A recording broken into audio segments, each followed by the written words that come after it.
Hello everyone, দেখুন এখানে অনেক ধরনের মাছ আছে। আর এই মাছগুলা গ্রামের মাছের বাজার বা মাছের আড়ত থেকে কেনা হয়েছে। এখানে যে মাছগুলো আপনারা দেখতে পাচ্ছেন, এই মাছগুলা কিন্তু আমি ঢাকায় আমার বাসায় নিয়ে যাব। তো মাছগুলো আমি কেটে তারপরে নিয়ে যাব। তো এখানে গ্রাস কার্প, তেলাপিয়া, রুই মাছ, বিভিন্ন ধরনের মাছ আছে। আর মাছগুলা কিন্তু একদম টাটকা, সবগুলো মাছ কিন্তু একদম জীবন্ত তাজা। আমি যে মাছটা কাটছি এটা হচ্ছে আমেরিকান যে রুই বলে সেটা।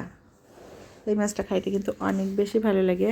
এখানে আছে রুই মাছ, গ্রাস কার্প মাছ, তারপরে আছে তেলাপিয়া মাছ, আছে সরপুঁটি বা জাপানি পুঁটি, আমেরিকান রুই,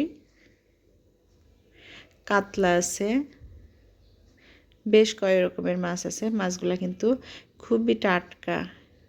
শহরে তো অনেক মাছ পাওয়া যায়, কিন্তু গ্রামে এখন বিভিন্ন জায়গায় মাছ ধরা পড়ছে। আর এই মাছগুলো খাইতে আমার মনে হয় শহরের মাছের থেকে অনেক বেশি স্বাদ থাকে। তো আমি এলাকা থেকে মাছ নিয়ে যাব। আজ এ পর্যন্তই। আল্লাহ হাফেজ।